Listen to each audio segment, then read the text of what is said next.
ತರಗತಿಗಳಲ್ಲಿ ನಮ್ಮ ಹಿಂದಿನ ತರಗತಿಯಲ್ಲಿ ಭಾರತ ಸಂವಿಧಾನದ ಹಿನ್ನೆಲೆಯನ್ನು ನಾವು ಚರ್ಚೆ ಮಾಡ್ತಾ ಇದ್ವಿ. ಅಂದರೆ ಹೇಗೆ ಅದು ಬೆಳೆದು ಬಂತು, ಮೇಕಿಂಗ್ ಆಫ್ ಇಂಡಿಯನ್ ಕಾನ್ಸ್ಟಿಟ್ಯೂಷನ್, ಅಂದರೆ ಈ ಭಾರತ ಸಂವಿಧಾನವನ್ನು ಮಾಡ್ತಕ್ಕಂತಹ ಒಂದು ಪ್ರಕ್ರಿಯೆ ಹೇಗಿತ್ತು ಅನ್ನೋದ್ರ ಬಗ್ಗೆ ಒಂದು ಡಿಸ್ಕಷನ್ ನಾವು ಮಾಡ್ತಾ ಇದ್ವಿ. This is the continuation of that discussion. ಇದನ್ನ ಕಂಟಿನ್ಯೂ ಮಾಡ್ತಾ ಇದ್ವಿ. ಅಂದರೆ 1919 ಗೌರ್ಮೆಂಟ್ ಆಫ್ ಇಂಡಿಯಾ ಎನಾಕ್ಟ್ಮೆಂಟ್ ಅನ್ನ ಪಾಸ್ ಮಾಡ್ತಾರೆ. ಅದ್ರದ್ದು ಸ್ಪೆಷಲ್ ಫೀಚರ್ಸ್ ಏನಿದೆ ಅಂತಕ್ಕಂಥ ನಾವು ಆಲ್ರೆಡಿ ಡಿಸ್ಕಸ್ ಮಾಡಿದ್ವಿ. ನಾವು the government of India Act 1935. So 1919 enactment ಅಲ್ಲಿ ಗೌರ್ಮೆಂಟ್ ಆಫ್ ಇಂಡಿಯಾ ಆಕ್ಟ್ ಅಲ್ಲಿ there was one provision ಇದೆ. ಏನಪ್ಪಾ ಅಂತ ಹೇಳಿದ್ರೆ after 10 years there must be a review of this enactment. ಹೇಗೆ ಈ ಎನಾಕ್ಟ್ಮೆಂಟ್ ಕೆಲಸ ಮಾಡಿದೆ ಅಂತ ಹೇಳಿ ಒಂದು ರಿವ್ಯೂ ಮಾಡಬೇಕು, ಅದು ವರದಿಯನ್ನು ಸಬ್ಮಿಟ್ ಮಾಡಬೇಕು ಅಂತ ಹೇಳಿ ಪ್ರಾವಿಷನ್ ಇರುತ್ತೆ. ಆಸ್ ಸಚ್ ಇನ್ 1927 ಅಲ್ಲಿ ಸೈಮನ್ ಕಮಿಷನ್ ವಾಸ್ ಕಾನ್ಸ್ಟಿಟ್ಯೂಟೆಡ್. ಅದು review of working of 1919 enactment ಅನ್ನ ಚೆಕ್ಔಟ್ ಮಾಡೋದಕ್ಕೋಸ್ಕರ ಒಂದು ಸೈಮನ್ ಕಮಿಷನ್ ಅಂತ ಹೇಳಿ ಒಂದು ಕಮಿಷನ್ ಅನ್ನ ಕಾನ್ಸ್ಟಿಟ್ಯೂಟ್ ಮಾಡ್ತಾರೆ. It was Indian statutory commission ಅಂತ ಹೇಳಿ ನಾವು ಕರಿತೀವಿ ಇದನ್ನ. ಸೊ ವಾಟ್ ಹ್ಯಾಪನ್ ಅಂತ ಹೇಳಿದ್ರೆ ಇದರಲ್ಲಿ ಏನಾಗುತ್ತಪ್ಪ ಅಂತ ಹೇಳಿದ್ರೆ this commission was rejected by the Indians. ಈ ಕಮಿಷನ್ ಅನ್ನ ಇಂಡಿಯನ್ಸ್ ರಿಜೆಕ್ಟ್ ಮಾಡ್ತಾರೆ.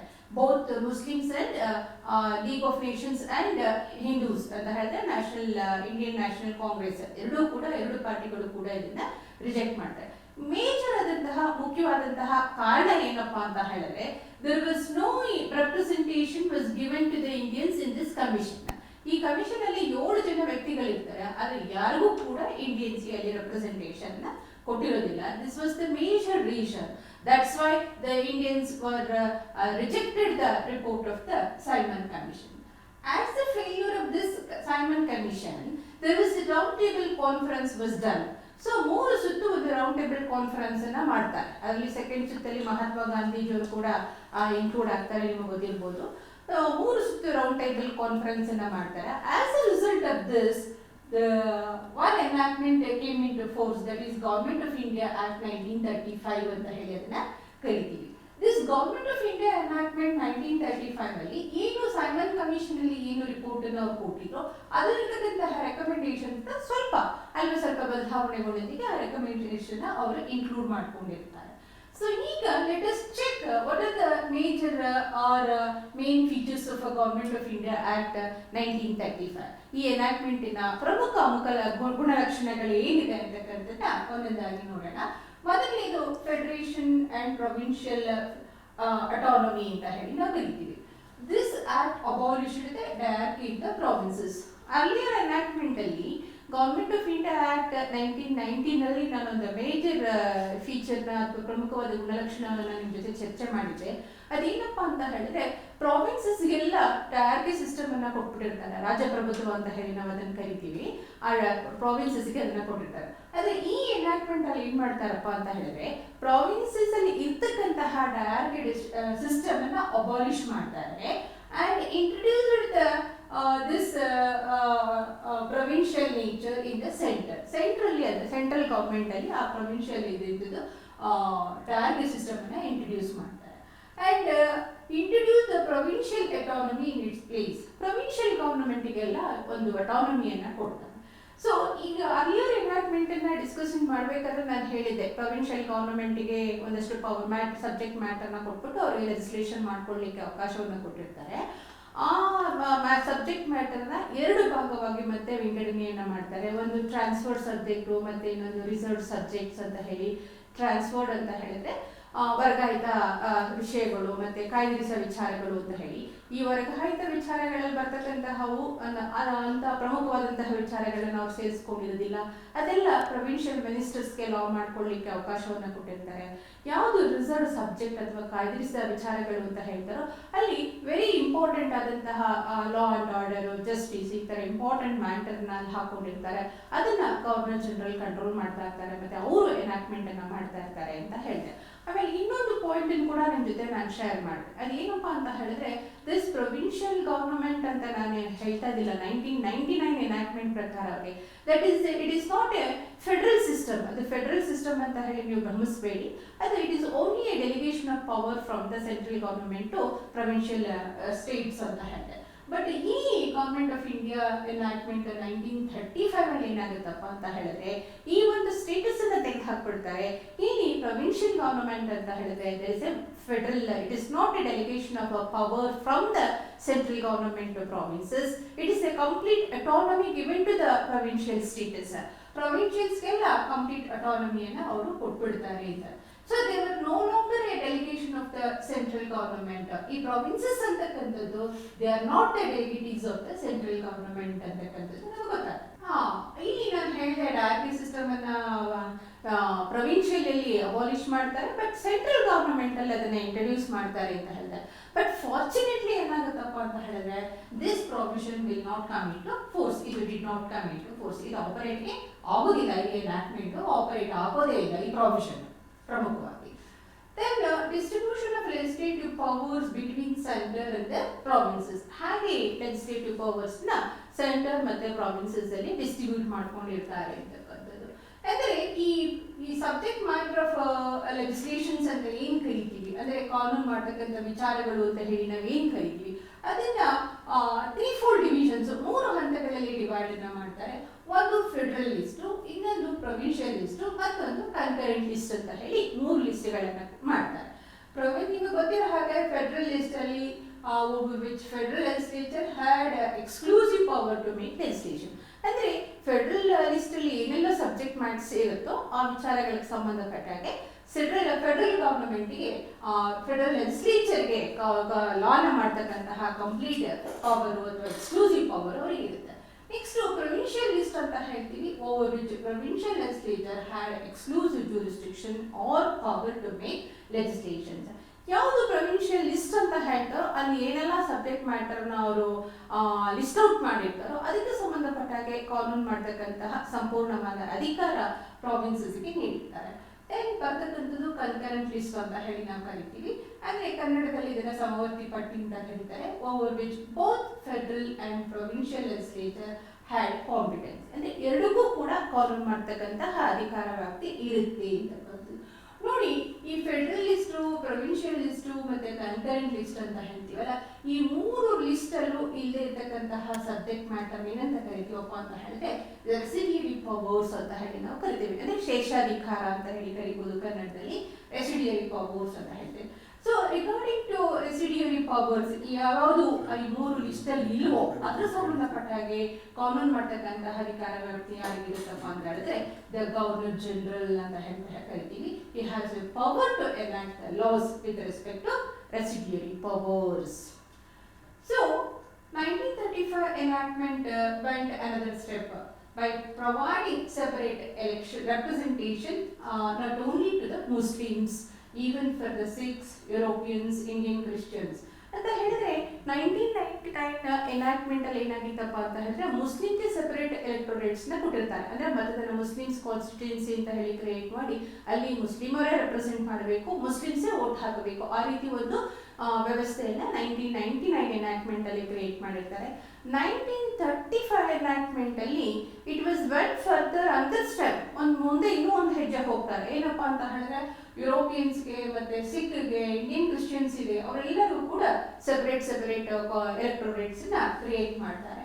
So it is a kind of an hurdle, very serious hurdle in building of a national unity. ಅಂದ್ರೆ ಏನು ನಾವು ಇಂಡಿಯನ್ಸ್ ಒಂದೇ ಅಂತ ಅನ್ಕೊಂಡಿದ್ವಿ, ಆ ಒಂದು ಯೂನಿಟಿಯನ್ನ ಬಿಲ್ಡಪ್ ಮಾಡೋದಕ್ಕೆ it was A great hurdle ಅಂತಕ್ಕಂಥದ್ದು ನಮಗೆ. ಭಾರತ ಸಂವಿಧಾನದ ರಚನೆಯನ್ನ ತಿರುಗಿ ನೋಡಿದಾಗ, ಅದ್ರ ಹಿನ್ನೆಲೆಯನ್ನು ನೋಡಿದಾಗ ಮತ್ತೊಂದು ಪ್ರಮುಖವಾದಂತಹ ಎನಾಕ್ಟ್ಮೆಂಟ್ ಅಂತ ಹೇಳಿದ್ರೆ ಇಂಡಿಯನ್ ಇಂಡಿಪೆಂಡೆನ್ಸ್ ಆಕ್ಟ್ 1947 ಅಂತ ಹೇಳ್ತೀವಿ. ಅಂದರೆ ಇವತ್ತಿನ ದಿವಸ ನಾವ್ಯಾರು ಕೂಡ ಇಂಡಿಯನ್ ಇಂಡಿಪೆಂಡೆನ್ಸ್ ಆಕ್ಟ್ 1947 ನಾವು ಓದುದಿಲ್ಲ. ಕಾರಣ ಏನಪ್ಪಾ ಅಂತ ಹೇಳಿದ್ರೆ after Constitution of India came into force, this enactment was automatically ended up, it is ceased. ಇದು ಆಟೋಮ್ಯಾಟಿಕ್ ಆಗಿ ಸೀಸ್ ಔಟ್ ಆಗಿದೆ, ಹಾಗಾಗಿ ಇದನ್ನು ನಾವು ಓದಲಿಲ್ಲ.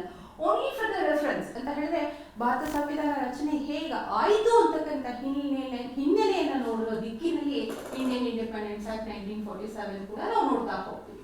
To give effect to the Indian Independence Act 1947, the bill was introduced in the British Parliament. So ಅವತ್ತಿನ ದಿವಸ central government ಅಂದ್ರೆ British Parliament, ನಿಮ್ಗೆ ಐಡಿಯಾ ಇದೆ. ಸೊ ಹಾಗಾಗಿ ಇಂಡಿಪೆಂಡೆನ್ಸ್ ಆಕ್ಟ್ 1947 ಅನ್ನ ಪಾಸ್ ಮಾಡೋದಕ್ಕೆ ಎಲ್ಲಿ ಪ್ಲೇಸ್ ಮಾಡ್ತಾರಪ್ಪ ಅಂತ ಹೇಳಿದ್ರೆ ಆ ಬಿಲ್ ಅನ್ನ ಬ್ರಿಟಿಷ್ ಪಾರ್ಲಿಮೆಂಟ್ ಅಲ್ಲಿ ಅದನ್ನ ಪ್ಲೇಸ್ ಮಾಡ್ತಾರೆ ಜುಲೈ 4th 1947 ನಲ್ಲಿ. ಜುಲೈ 18th ಅಲ್ಲಿ ಅದಕ್ಕೆ it got A royal asset ಸಿಗುತ್ತೆ. ದೆನ್ ನಮಗೆ ಗೊತ್ತಿದೆ India become free on 15th August 1947 ಅಲ್ಲಿ ನಮಗೆ ಇಂಡಿಪೆಂಡೆನ್ಸ್ ಸಿಗುತ್ತೆ ಎನಾಕ್ಟ್ಮೆಂಟ್ ಪ್ರಕಾರವಾಗಿ ಅಂತ ಹೇಳಿ. So what are the main features of Indian Independence Act 1947 ಅಂತಕ್ಕಂಥದ್ದನ್ನ ನೋಡೋಣ.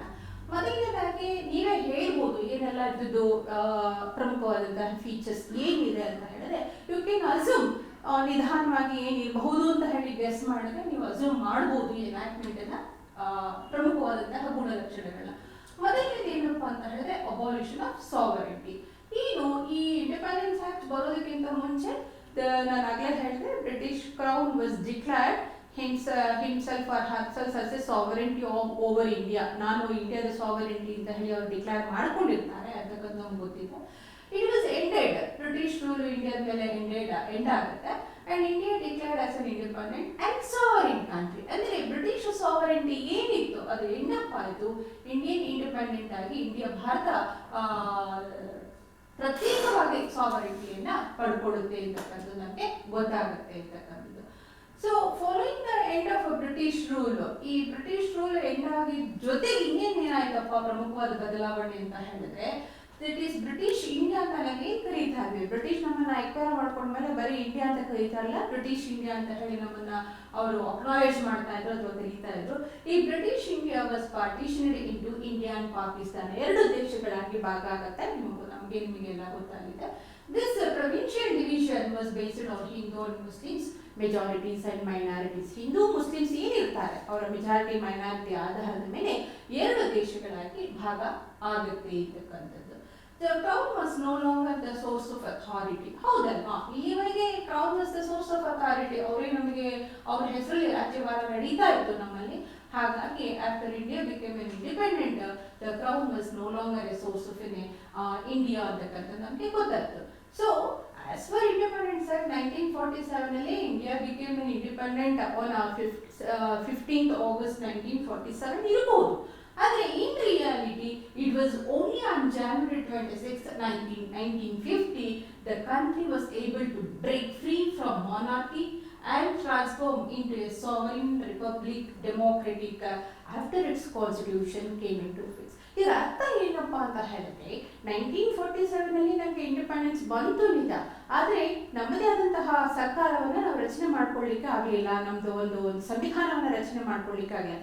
ಎಲ್ಲಿವರೆಗೆ ನಮ್ಮ ಸಂವಿಧಾನ ರಚನೆ ಆಗಕ್ಕೆ ಒಂದು ಟೈಮ್ ತಗೊಳ್ತು, ಆ ಟೈಮನ್ನ ನಾವೇನಂತ ತಿಳ್ಕೊಳ್ತೀವಿ ಅಂತ ಹೇಳಿದ್ರೆ even though India in reality it is not A republic country. ಯಾಕಂತ ಹೇಳಿದ್ರೆ ಇಂಡಿಪೆಂಡೆಂಟ್ ಆಕ್ಟ್ ಮಾಡಿದವರು ಅವರು ಅದರ ಆಧಾರದ ಮೇಲೆ ನಾವು ಇಂಡಿಯಾವನ್ನ ಈಗ ಇಂಡಿಪೆಂಡೆಂಟ್ ಅಂತ ಹೇಳ್ತಾ ಇದ್ವಿ. ಹಾಗಾಗಿ ರಿಯಲ್ ಇಂಡಿಪೆಂಡೆನ್ಸ್ ಅಂತಕ್ಕಂಥ ನಮಗೆ ಸಿಕ್ಕಿರಲಿಲ್ಲ, ಅವರ ಕಾನೂನು ಮುಖಾಂತರ ಸಿಕ್ಕಿತ್ತು. So we are declared our self you are independent country, democratic country and republic country ಅಂತ ಹೇಳಿ ನಾವು ಡಿಕ್ಲೇರ್ ಮಾಡ್ಕೊಂಡಿದ್ವಿ ಯಾವಾಗಪ್ಪ ಅಂತ ಹೇಳಿದ್ರೆ ಆನ್ January 26, 1950. ಹಾಗಾಗಿ ಅಂದು ನಾವು ನಿಜವಾಗೂ ಸ್ವಾತಂತ್ರ್ಯವನ್ನ ಪಡೆದಿವಿ ಅಂತಕ್ಕಂಥದ್ದು ಅವರು ಹೇಳ್ತಾರೆ.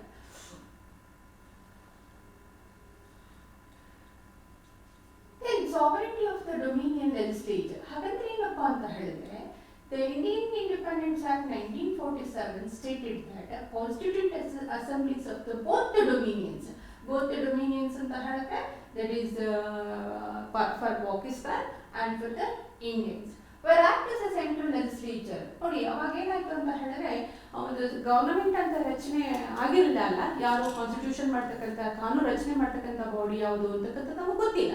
ಹಾಗಾಗಿ ಇಂಡಿಯನ್ ಇಂಡಿಪೆಂಡೆನ್ಸ್ ಆಕ್ಟ್ಸ್ ಅಲ್ಲಿ ಒಂದು ಡಿಕ್ಲೇರ್ ಮಾಡ್ತಾರೆ ಏನಪ್ಪಾ ಅಂತ ಹೇಳಿದ್ರೆ ಎರಡೂ ದೇಶಗಳು ತಮ್ಮದೇ ಆದಂತಹ ಲೆಜಿಸ್ಲೇಚರ್ ಶಾಸಕಾಂಗವನ್ನ ಕ್ರಿಯೇಟ್ ಮಾಡ್ಕೊಳ್ಳೋವರೆಗೂ ಅಲ್ಲಿ ಏನಿರುತ್ತೆ ಕಾನ್ಸ್ಟಿಟ್ಯೂಂಟ್ ಅಸೆಂಬ್ಲಿ ಅಂತ ನಾವೇನ್ ಕರಿತೀವಿ, ಸಂವಿಧಾನ ರಚನಾ ಸಭೆ ಅಂತ ಏನ್ ಕರಿತೀವಿ, ಆ ಸಂವಿಧಾನ ರಚನಾ ಸಭೆ ಅಂತಕ್ಕಂಥದ್ದು ಇಡೀ ದೇಶಕ್ಕೆ ಪಾಕಿಸ್ತಾನಕ್ಕೆ ಸಂಬಂಧಪಟ್ಟಾಗೆ ಪಾಕಿಸ್ತಾನದ ಸಂವಿಧಾನ ಸಭೆ, ಭಾರತಕ್ಕೆ ಸಂಬಂಧಪಟ್ಟಾಗೆ ಭಾರತದ ಸಂವಿಧಾನ ಸಭೆ ಕಾನೂನು ಮಾಡ್ತಕ್ಕಂಥ ಅಧಿಕಾರವನ್ನ ಹೊಂದಿರ್ತವೆ. ಅವರವರ ಡೊಮಿನಿಯನ್ಗೆ ಅವರವರ ದೇಶಕ್ಕೆ ಕಾನೂನು ಮಾಡ್ತಕ್ಕಂತಹ ಒಂದು ಅಧಿಕಾರವನ್ನ ಹೊಂದಿರುತ್ತೆ ಅಂತ ಹೇಳಿದ್ರೆ ಅಂದ್ರೆ they would act as a sovereign bodies for the legislative purpose.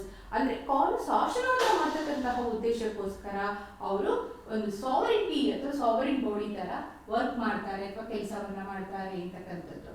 For the time being, till the constitution was made, both provinces would govern in accordance with the Government of India Act 1935. ನೋಡಿ 1947 enactment ಅನ್ನು ನಾವು detail ಆಗಿ check ಮಾಡಿದಾಗ ಇದು ಕೂಡ ಗೊತ್ತಾಗುತ್ತೆ.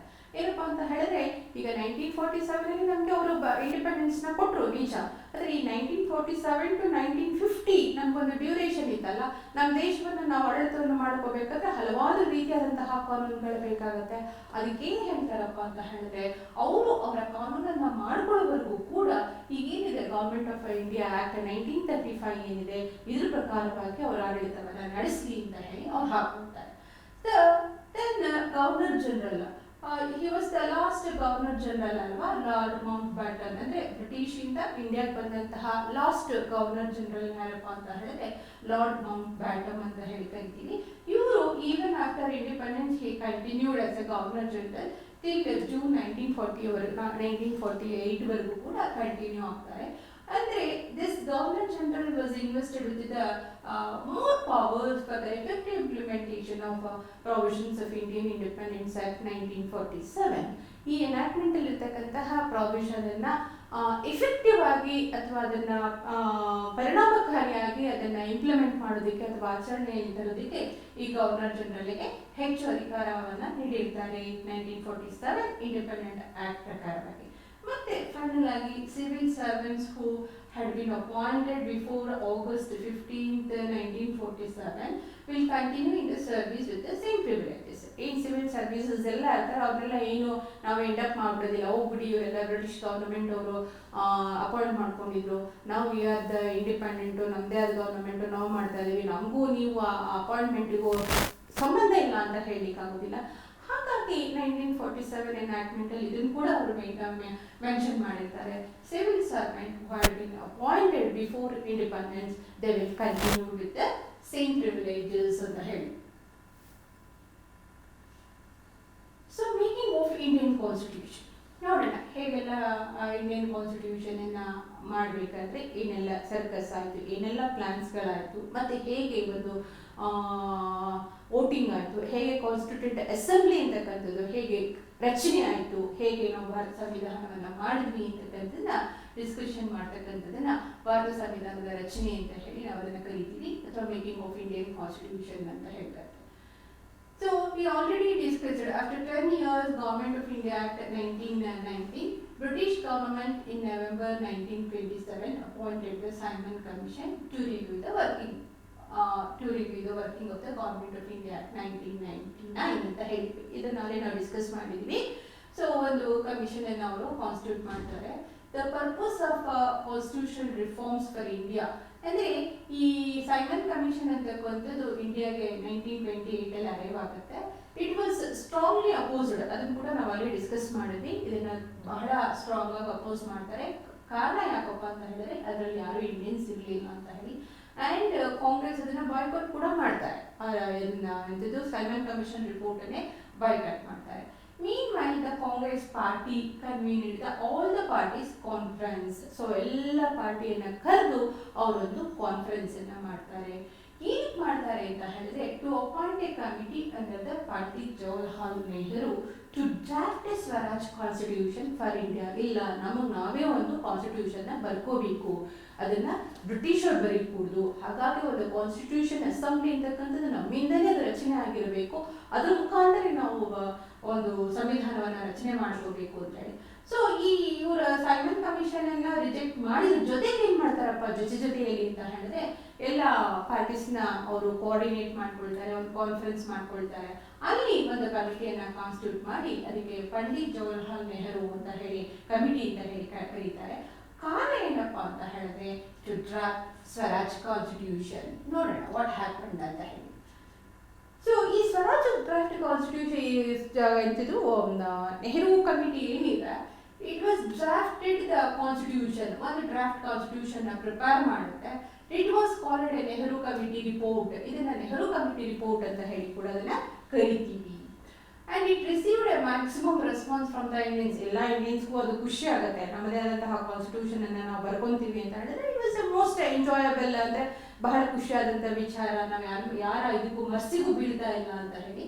ಹಾಗಾಗಿ ಏನು ನೆಹರು ಕಮಿಟಿ ರಿಪೋರ್ಟ್ ಏನಿದೆ ಅದನ್ನು ಎಲ್ಲರೂ ಕೂಡ ಸ್ವಾಗತಾರ್ಹವಾಗಿ ಅದನ್ನು ಸ್ವೀಕಾರವನ್ನು ಮಾಡ್ತಾರೆ ಅಂತಕ್ಕಂಥದ್ದು.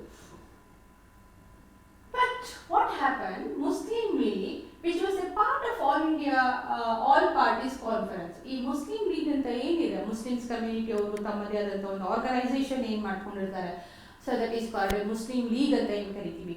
ಅವರು actually all India all parties ಕಾನ್ಫರೆನ್ಸ್ಗೆ ಅಟೆಂಡ್ ಆಗಿರ್ತಾರೆ. But finally they were rejected the report. ಆಗ ನೆಹರು ಕಮಿಟಿ ರಿಪೋರ್ಟ್ ಏನು ಕೊಡುತ್ತೆ ಅದನ್ನು ರಿಜೆಕ್ಟ್ ಮಾಡ್ತಾರೆ. Basically what was the reason for that ಅಂತ ಹೇಳಿದ್ರೆ, there was no scope for separate electorate for the Muslims. ಮುಸ್ಲಿಮ್ಗೆ ಯಾವುದೇ ರೀತಿಯಾದಂಥ ಒಂದು ಸೆಪರೇಟ್ ಎಲೆಕ್ಟೊರೇಟ್ನ ಇಲ್ಲಿ ಕೊಟ್ಟಿಲ್ಲ. ನೆಹರು ಏನು ಡ್ರಾಫ್ಟ್ ಮಾಡಿದ್ದಾರೆ ಸ್ವರಾಜ್ ಕಾನ್ಸ್ಟಿಟ್ಯೂಷನ್ ಅಂತ ಹೇಳಿ, ಆ ಡ್ರಾಫ್ಟಲ್ಲಿ ಮುಸ್ಲಿಮ್ಗೆ ಸೆಪರೇಟ್ ಎಲೆಕ್ಟೊರೇಟ್ಗೆ ಅವಕಾಶವನ್ನು ಕೊಟ್ಟಿಲ್ಲ. ಹಾಗಾಗಿ ನಮಗೆ ಬೇಡ ಅಂತ ಹೇಳಿ ಮುಸ್ಲಿಂ ಲೀಗ್ ಅದನ್ನು ರಿಜೆಕ್ಟ್ ಮಾಡುತ್ತೆ. So whatsoever, ಏನಾದ್ರು ಹಾಕೊಳ್ಳಿ. However, this was the first major attempt made by the Indians to draft constitution for themselves. ಅಂದರೆ ಏನಾದ್ರು ಹಾಕ್ಕೊಳ್ಳಿ, ಮುಸ್ಲಿಮ್ಸ್ ಅವರು ನಾವು ರಿಜೆಕ್ಟ್ ಮಾಡಿದ್ರು, what ever it may be. ಆದರೆ ಒಂದು ಸಂತೋಷದ ವಿಚಾರ ಏನಪ್ಪ ಅಂತ ಹೇಳಿದ್ರೆ, ನಮ್ಮ ಅಟೆಂಪ್ಟನ್ನು ನಾವು ಮಾಡ್ತೀವಿ, ಆ ಅಟೆಂಪ್ಟಲ್ಲಿ ಕೂಡ ಅವರು ಸಕ್ಸಸ್ ಕೂಡ ಆಗ್ತಾರೆ ಅಂತಕ್ಕಂಥದ್ದು. ಸೊ ನೆಕ್ಸ್ಟು ಈ ಕಾನ್ಸ್ಟಿಟ್ಯೂಂಟ್ ಅಸೆಂಬ್ಲಿ ಅಂತ ಏನು ಕರಿತೀವಿ ಅಂತ ಹೇಳಿದ್ರೆ, ಸಂವಿಧಾನ ರಚನಾ ಸಭೆ. ಭಾರತಕ್ಕೆ ಸಂವಿಧಾನವನ್ನು ರಚಿಸೋದಕ್ಕೆ ಒಂದು ಸಂವಿಧಾನ ರಚನಾ ಸಭೆಯನ್ನು ನಾವು ಮಾಡಿಕೊಂಡ್ವಿ. ಈ ಸಂವಿಧಾನ ಸಭೆ ಹೇಗಾಯಿತು ಅದನ್ನು ಸ್ವಲ್ಪ ನೋಡೋಣ. ಕಾನ್ಸ್ಟಿಟ್ಯೂಂಟ್ ಅಸೆಂಬ್ಲಿ ಆಫ್ ಇಂಡಿಯಾ ಅಂತ ಹೇಳಿ ಕರಿತೀವಿ. ಏನು the idea of a constituent assembly for India was first put forward by the M.N. Roy in 1934. ಅಂತ ಹೇಳಿದ್ರೆ M.N. Roy ಅಂತಕ್ಕಂಥವ್ರು he was the pioneer of the communist movement in India. Communist movement ಅಲ್ಲಿ ಇರ್ತಕ್ಕಂತಹ ವ್ಯಕ್ತಿ. ಅವರು first time demand ಮಾಡ್ತಕ್ಕಂಥದ್ದು ಏನಪ್ಪ 1934 ಅಂತ ಹೇಳಿದ್ರೆ, ಇಲ್ಲ ಒಂದು ಕಾನ್ಸ್ಟಿಟ್ಯೂಂಟ್ ಅಸೆಂಬ್ಲಿ ಅಥವಾ ಸಂವಿಧಾನ ರಚನಾ ಸಭೆಯನ್ನು ನೀವು ರಚನೆ ಮಾಡಲೇಬೇಕು. ಅದ್ರ ಮುಖಾಂತರನೇ ನಮಗೆ ಸಂವಿಧಾನ ರಚನೆ ಆಗಬೇಕು. ನೀವು ಹೊರಗಡೆಯಿಂದ ಬಂದಂತ ನೀವು ಬ್ರಿಟಿಷರು ನಮಗೊಂದು ಸಂವಿಧಾನವನ್ನು ರಚಿಸ್ಕೊಟ್ಬಿಟ್ರೆ ನಾವು ಅದನ್ನ ಎಕ್ಸೆಪ್ಟ್ ಮಾಡ್ಕೊಳ್ಳಿಕ್ಕೆ ರೆಡಿ ಇಲ್ಲ. ಹಾಗಾಗಿ ಈ ಸಂವಿಧಾನ ರಚನೆ ಆಗೋದಕ್ಕಿಂತ ಮೊದಲು ಸಂವಿಧಾನ ರಚನಾ ಸಭೆ ಅಂತಕ್ಕಂಥದ್ದು ರಚನೆ ಆಗಬೇಕು ಅಂತಕ್ಕಂಥದ್ದನ್ನ 1934 M.N. Roy ಅಂತಕ್ಕಂಥವ್ರು ಡಿಮ್ಯಾಂಡ್ ಮಾಡ್ತಾರೆ. 1935 Indian National Congress for the first time officially demanded a constituent assembly to frame constitution of India. So ಇವರು ಅಫಿಷಿಯಲ್ ಒಂದು ಇದನ್ನ ರೆಪ್ರೆಸೆಂಟೇಷನ್ ಕೊಡ್ತಾರೆ. ನಮಗೆ ಆದಂತಹ ಕಾನ್ಸ್ಟಿಟ್ಯೂಷನ್ ರಚನೆ ಮಾಡ್ಕೋಬೇಕಾದ್ರೆ ನಮ್ಮದೇ ಆದಂತಹ ರಚನಾ ಸಭೆಯನ್ನ ನಾವು ಕಾನ್ಸ್ಟಿಟ್ಯೂಟ್ ಮಾಡ್ಕೋಬೇಕಾಗತ್ತೆ, ಅದಕ್ಕೆ ನೀವು ಅವಕಾಶವನ್ನು ಕೊಡಬೇಕು ಅಂತ ಹೇಳಿ ದೇವರ್ gave. So Jawaharlal Nehru demanded for the constitution of Constituent Assembly.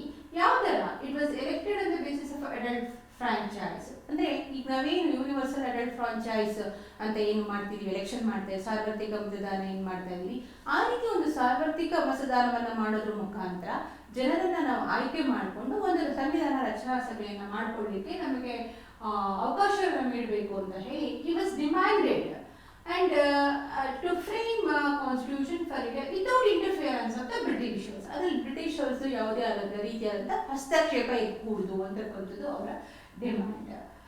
So as a result of these ಅಂತ ಹೇಳಿದ್ರೆ M.N. Roy ಇದಿರ್ಬೋದು ಅಥವಾ ಕಾನ್ಸ್ಟಿಟ್ಯೂಷನ್ ಅವರ ಡಿಮ್ಯಾಂಡ್ ಇರ್ಬೋದು, ಇದೆಲ್ಲ ಅಥವಾ ಇನ್ಯಾವುದೋ ಫ್ರೀಡಮ್ ಮೂವ್ಮೆಂಟ್ ಇದು ಚಳವಳಿಗಳಿರ್ಬೋದು, ಇವೆಲ್ಲದರ ಪರಿಣಾಮವಾಗಿ ಏನಾಗುತ್ತಪ್ಪ ಅಂತ ಹೇಳಿದ್ರೆ the Constituent Assembly was constituted. ಈ ಸಂವಿಧಾನ ರಚನಾ ಸಭೆ ಅಂತಕ್ಕಂಥದ್ದು ರಚನೆ ಆಗುತ್ತೆ. ಯಾವಾಗಪ್ಪ ಅಂತ ಹೇಳಿದ್ರೆ November 1946 ಅಲ್ಲಿ under the scheme formulated by the Cabinet Mission Plan. ಈ ಕ್ಯಾಬಿನೆಟ್ ಮಿಷನ್ ಪ್ಲಾನ್ ಒಂದು ಸ್ಕೀಮ್ ಅನ್ನ ಮಾಡಿರುತ್ತೆ, ಒಂದು ಪ್ಲಾನ್ ಅನ್ನ ಆಯೋಜನೆಯನ್ನ ಮಾಡಿರುತ್ತೆ, ಹೇಗೆ ಸಂವಿಧಾನ ರಚನಾ ಸಭೆ ಅಂತಕ್ಕಂಥದ್ದು ಹೇಗೆ ರಚನೆಗೊಂಡಿರಬೇಕು ಅಂತ ಹೇಳಿ.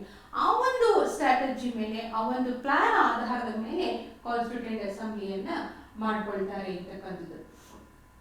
ಅಂದ್ರೆ ಈ ಕಾನ್ಸ್ಟಿಟ್ಯೂಂಟ್ ಅಸೆಂಬ್ಲಿಯನ್ನ ನಾವು ಮಾಡ್ಕೊಳ್ಬೇಕು ಅಂತ ಏನ್ ಡಿಮ್ಯಾಂಡ್ ಇದೆ, ಈ ಡಿಮ್ಯಾಂಡಿನ ಇಂಪ್ಲಾಯ್ಡ್ ಅಥವಾ ಒಂದು ಅಂತರ್ಗತವಾದಂತಹ ಅರ್ಥ ಏನಪ್ಪ ಅಂತ ಹೇಳಿದ್ರೆ, it's a kind of A demand for national freedom ಅಂತ ಹೇಳಿದ್ರೆ ನಮ್ಗೆ ಆದಂತ ಸ್ವಾತಂತ್ರ್ಯವನ್ನು ನೀಡಬೇಕು ನೀವು. ಅದಕ್ಕೆ ಅಂದ್ರೆ ನೇರವಾಗಿ ನಾವು ಅದು ಹೇಳದೇ ಇದ್ರು ಕೂಡ ನಮ್ಮದೇ ಆದಂತಹ ಸಂವಿಧಾನ ನಮಗೆ ಬೇಕು, ಆ ಸಂವಿಧಾನವನ್ನ ರಚನಾ ಸಭೆ ನಾವೇ ಮಾಡ್ಕೊಂಡಿರ್ಬೇಕು, ಆ ಸಂವಿಧಾನ ರಚನಾ ಸಭೆಯಲ್ಲಿ ನಾವೇ ಇರಬೇಕು.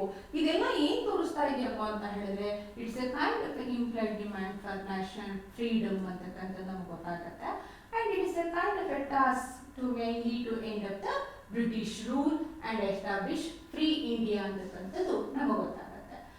ಇದು ಅದಾದ್ಮೇಲೆ ಬರ್ತಕ್ಕಂಥದ್ದು ಈ ಕ್ರಿಪ್ಸ್ ಮಿಷನ್ ಅಂತಕ್ಕಂಥದ್ದು ಬರುತ್ತೆ.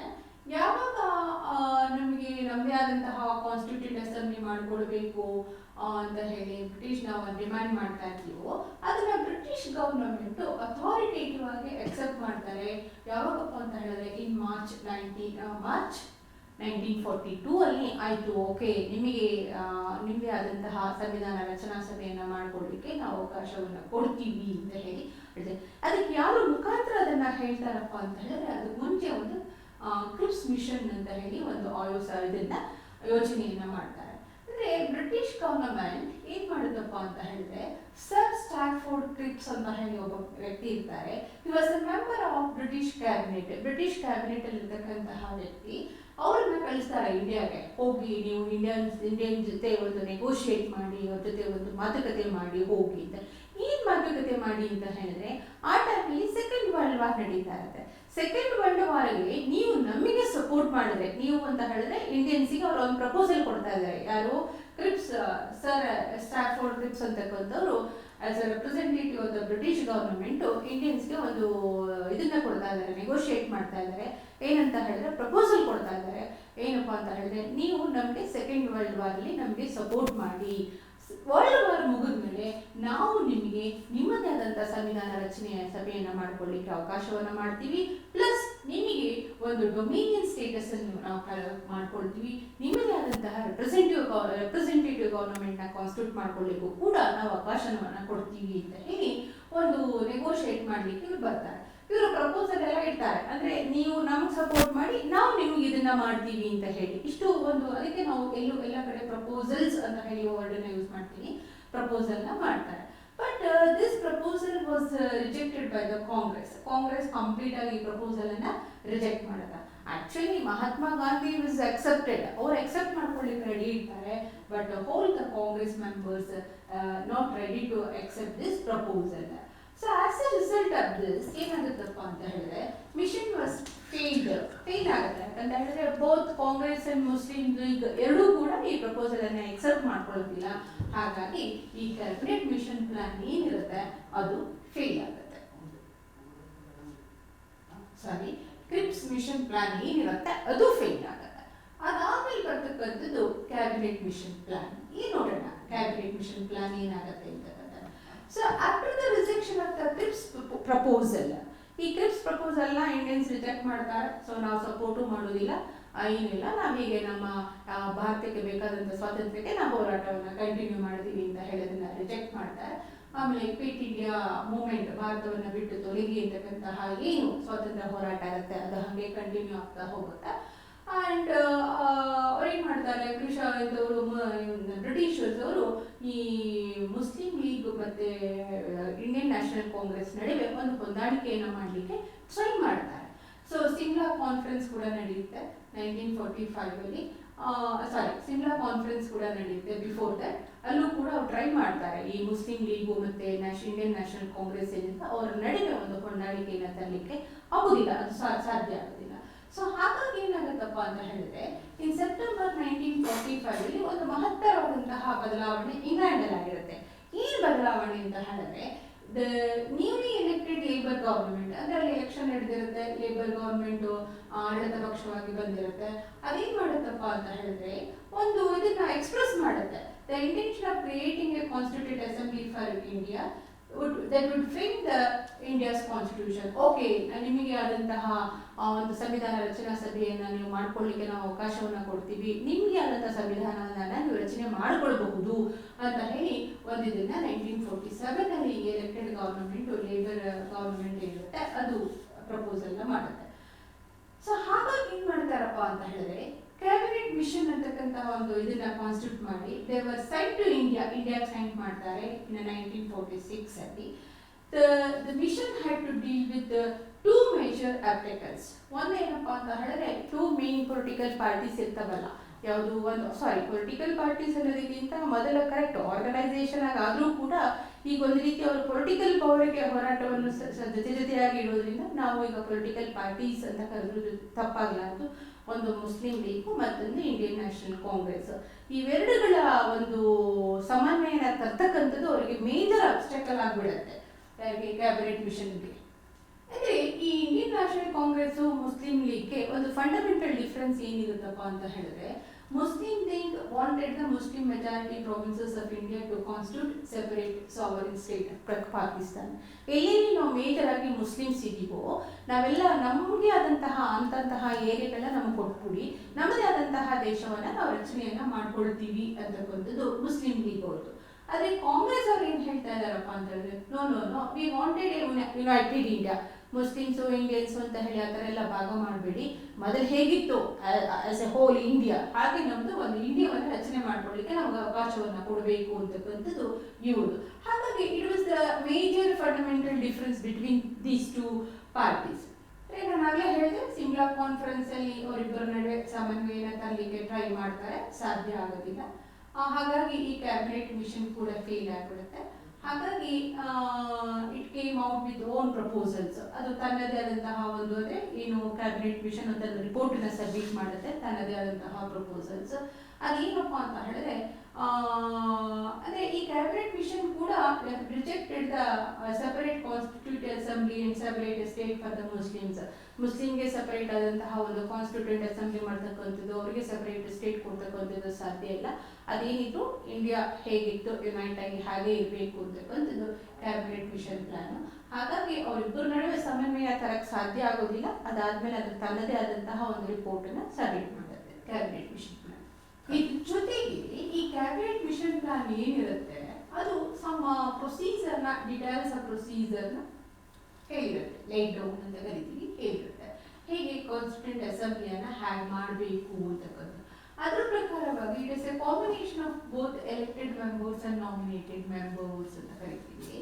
The constituent assembly members had been elected by the indirect election by the members of provincial legislature. ಅಂದರೆ ಆಗ್ತಾನೆ ಪ್ರೊವಿನ್ಷಿಯಲ್ಸ್ ಅಲ್ಲೆಲ್ಲ ಎಲೆಕ್ಷನ್ ಆಗಿರುತ್ತೆ, ಅಲ್ಲಿ ಮತ್ತೆ ಒಂದು ಎಲೆಕ್ಷನ್ ಅನ್ನು ಮಾಡಿಕೊಂಡು ಯಾರು ಎಲೆಕ್ಟ್ ಆಗಿ ಬಂದಿರ್ತಾರೋ ಅವರು ಎಲೆಕ್ಟೆಡ್ ಪೀಪಲ್ ಯಾರಿರ್ತಾರೋ ಅವರು ಮತ್ತೆ ಎಲೆಕ್ಷನ್ ಮಾಡಿ ಅವರ ರೆಪ್ರೆಸೆಂಟೇಟಿವ್ನ ಕಳಿಸ್ತಕ್ಕಂಥದ್ದು. ಅದಕ್ಕಾಗಿ that's why we call it indirect election ಅಂತ ಹೇಳಿ ನಾವು ಅದನ್ನ ಕರಿತೀವಿ. ಸೊ ಅಂದರೆ ಆ ಟೈಮಲ್ಲಿ ಡೈರೆಕ್ಟ್ ಎಲೆಕ್ಷನ್ ಮಾಡ್ತಕ್ಕಂಥ it was A very difficult task ಅಂತ ಅನ್ಸುತ್ತೆ. ಹಾಗಾಗಿ ಕಾನ್ಸ್ಟಿಟ್ಯೂಂಟ್ ಅಸೆಂಬ್ಲಿಯನ್ನು ರಚನೆ ಮಾಡಬೇಕಾದ್ರೆ ಒಂದು ಈ ನಾಮಿನೇಟೆಡ್ ಮೆಂಬರ್ಸನ್ನು ಮಾಡ್ಕೊಳ್ತಾರೆ, ಮತ್ತೊಂದು ಇಂಡೈರೆಕ್ಟ್ ಎಲೆಕ್ಷನ್ ಮುಖಾಂತರವೂ ಕೂಡ ಮೆಂಬರ್ಸ್ನ ತೆಗೆದುಕೊಳ್ತಾರೆ.